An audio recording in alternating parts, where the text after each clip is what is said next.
and your family at Aflac.com. And tune in to the 60th Grammy Awards live on January 28th. Aflac here means American Family Life Insurance Company of Columbus and American Family Life Insurance Company of New York.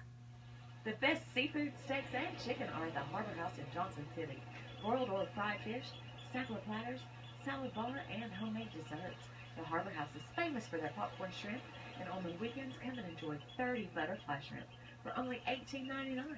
Harbor House uses the freshest, high-quality ingredients.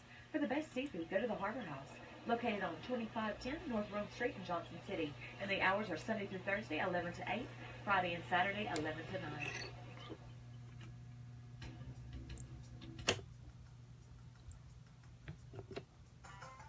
Okay, remember, Tom Brady wasn't supposed to play in this game, remember? Yeah, right. Had the stitches on his hand, called it a slight injury. Actually, I remember before game time, I did a radio interview with Jim Gray, and didn't even give a whole lot of information at that point to Gray, who he does a weekly interview with. But anyway, Bill Belichick, what's this? I can't believe this. Bill Belichick is showing a sense of humor? What is this?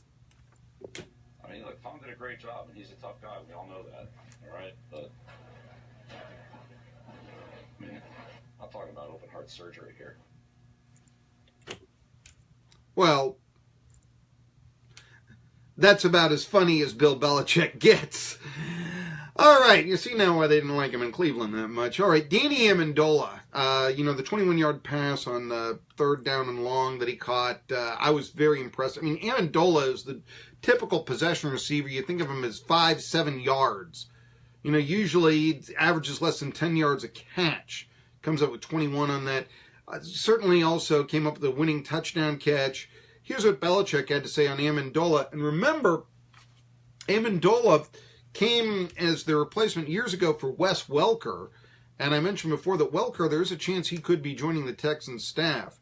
Anyway, and they were both very similar, possession-type receivers, Amendola and Welker. Of course, Amendola, and it was a great pickup because the Rams who had Amendola, but they didn't see him as, they said, well, the guy running a little, getting open on 7-yard curl routes, what's that? Come on, we don't have to pay somebody there.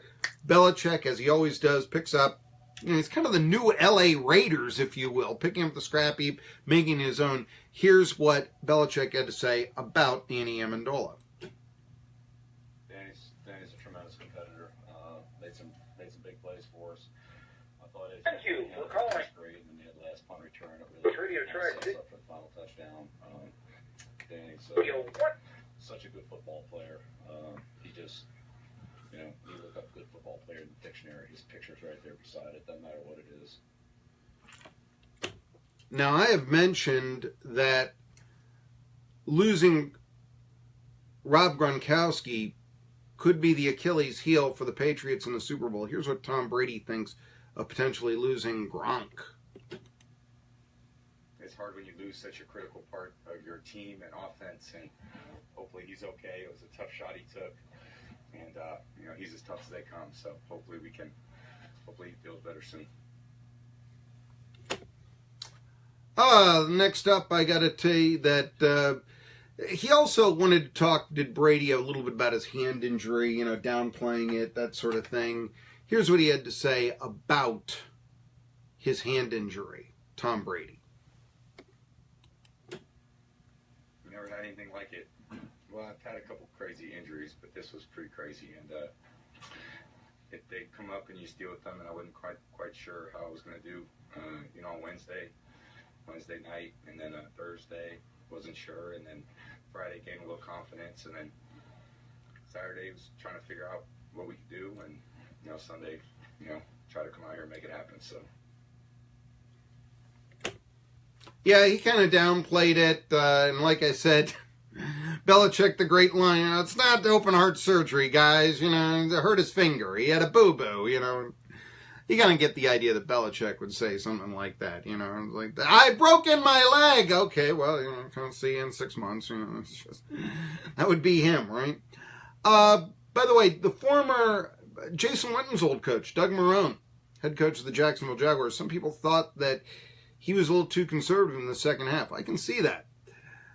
Here's what Marone said about his play calling and his team's play in the AFC Championship game. I was just trying to play it play by play, down by down. That's what kind of how we talk to the players about, knowing that there'd be swings and adversity and things like that during the game. And again, his strength is the running game. Question I think they've got to make in Jacksonville is Blake Bortles.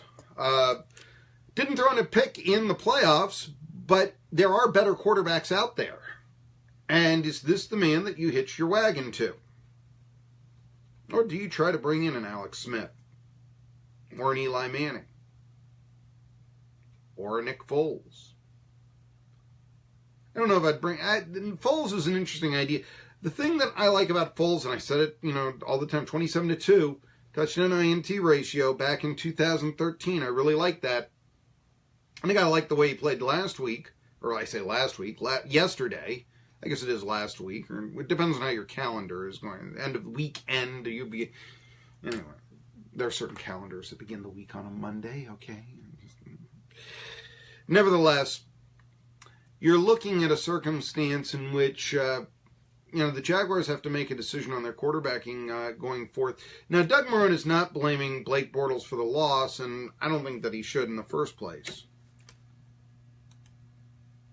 I think when you look at the team and you haven't won, obviously we all want more from everyone, including myself. So I think it's difficult. It's obviously by the game, it's not one play, one player, or anything like that. It's it was a team effort. Out there today, we played hard and came up short. And barely short. Like I said, it took a drive in the last 2 minutes. Like I said, a really nice punt return, by the way, from Amendola. Do you remember that? Taking him to the 30? And then winding up catching the winning touchdown pass. Like I said, I've always liked Amendola. I've always thought of him as a really, good possession receiver, but I never really considered him to be that big of a quote-unquote star. And then again, you think about, Belichick receivers. I know he had Moss there for a while, but generally speaking, he's going to go with, the tortoise over the hare, if you will. Slow and steady wins the race. I don't call Amendola slow, but you know where I'm trying to make. He certainly is steady. Tri-City Sports Night. Later on this week, we will be trying to go more, and I'll be trying to get more people from the... I'm going to be trying to get some guests from the Super Bowl cities, as well as I'm going to be trying to get some surprise big-name guests coming on. There are a lot of things in the works, but I don't want to say, I'm going to have this person when I haven't secured it yet. But I am looking to have some big-name people, perhaps talking a little bit about the future of the Southern Conference. I know that a lot of people looking at ETSU, they see them doing so well, and they think, this is great, but it's no guarantee for the NCAAs. It's no guarantee for a greater prize, 10 in a row. What does ETSU have to do so that winning 12 of 13 means getting a greater prize? And what I think that they need to, and a lot of people are considering now, should they consider another conference? I'm not totally against that, but I will say this. I'm not sure that the SoCon couldn't become a two-bid league once upon a time. Right now you have 4 good teams, I think, in the SoCon. Wofford, who beat North Carolina, ETSU certainly, Furman, and UNCG. Mercer and Samford, not as good as we thought they would be. Western, by the way, 4-3 in the conference. A little bit better than advertised, but still not a heavyweight. Did you see where VMI beat the Citadel, by the way? Well, they finally got a victory. I'm glad the Keydets won a game. I didn't want to see them go winless. I don't want to see anybody do that. Chattanooga may. Chattanooga is down, though. And the idea that I'm suggesting here is 2 things. I see a little bit of potential. First of all, I like the style that Citadel plays. I know they've never made the NCAAs, but I like the style. And I think that, maybe if they can get that style going, that up-tempo, that could be big for them. And so they could be a respectable program, the Citadel. I don't know if it'd be real good, but at least respectable. Chattanooga, you got to think, this is temporary. They'll be in a bad run, okay, but they're rebuilding. Sooner or later, they'll be up. Then you'll have several good programs. You got to win out-of-conference games, and I know sometimes it's difficult to schedule out-of-conference games, but, Chattanooga last year beat Tennessee. Last year, ETSU beat Mississippi State. This year, they beat Northern Kentucky. I mentioned Wofford beating North Carolina. What about beating Georgia Tech, too? So these victories tend to be coming. I just wonder if the Southern Conference can improve itself, that it could be that sort of mid-major league that can get to a number 10 RPI ranking someday. Last I looked, they were number 17. And then have multiple bids, like, say, the Missouri Valley Conference had back when. I mean, really, if the Missouri Valley Conference can do it, why can't the SoCon? That's the way I look at it. Then again, if I'm wrong, I'm not opposed to growing. Program doesn't grow, it dies. Sass Appalachian State. I'm Marky Billson. Colin Coward's next. I'll see you tomorrow at noon.